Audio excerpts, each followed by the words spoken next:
د حضرت عثمان رضی الله تعالی عنہ نه روایت دی، د فرمایي چې نبی کریم صلی الله علیه وسلم فرمایلی چې کوم کس د الله د رضا د پاره، یعنی صرف د الله د خوشالولو د پاره او د ثواب د حاصلولو د پاره په دغه نیت باندې جمعه جوړ کړي، نو الله جل شانه به هغه د پاره په جنت کې یو شاندار محل تعمیر جوړ کړي. دې حدیث روایت صحیح بخاری او صحیح مسلم کړی دی. محترم مسلمانانو ورونو، د حدیث او قرآن نه معلومیږي دا چې په آخرت کې د هر عمل لپاره به صله او بدله وي، د هغې به الله بدله او اجر ورکوي. په دغه بنا باندې جومات جوړول لپاره چې څوک جومات جوړوي هغه دپاره به الله جل شانه په جنت کې یو شاندار محل جوړ کړي.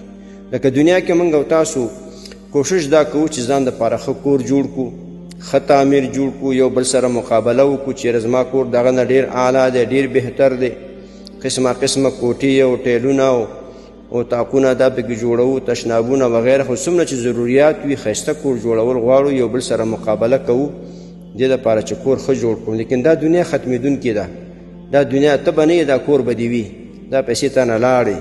لیکن بهترینه پیسې هغه دي چې ته د الله په کور باندې مصرف کړي.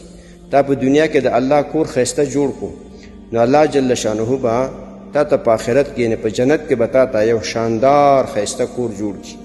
او بیا د جنت کور حدیث پاک کې راځي چې جنت کې کوم کورونه وي، یوه خښته به د سرو زرو وي، یوه خښته به د سپینو زرو وي، او شګې وغیره به یاقوت او مرجان وي، خټې او خاورې به دا به د زعفرانو وي، ښایسته خوشبو والا، داسې کورونه به وي.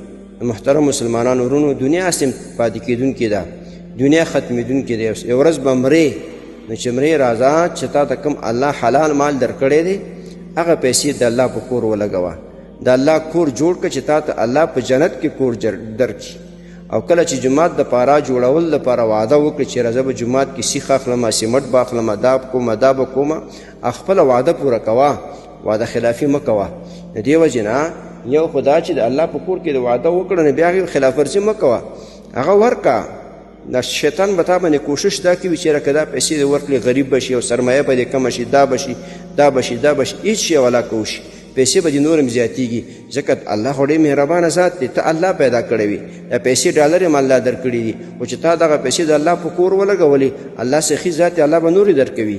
د دې وجې نه په الله باندې ښه یقین ساته، نه غریب کېږي، د خپلې پیسې مال دولت د الله په کور ولګوه، او چې د الله د کور لپاره دې کومه وعده کړې ده خپله وعده پوره کړه، خلاف ورزي مه کوه.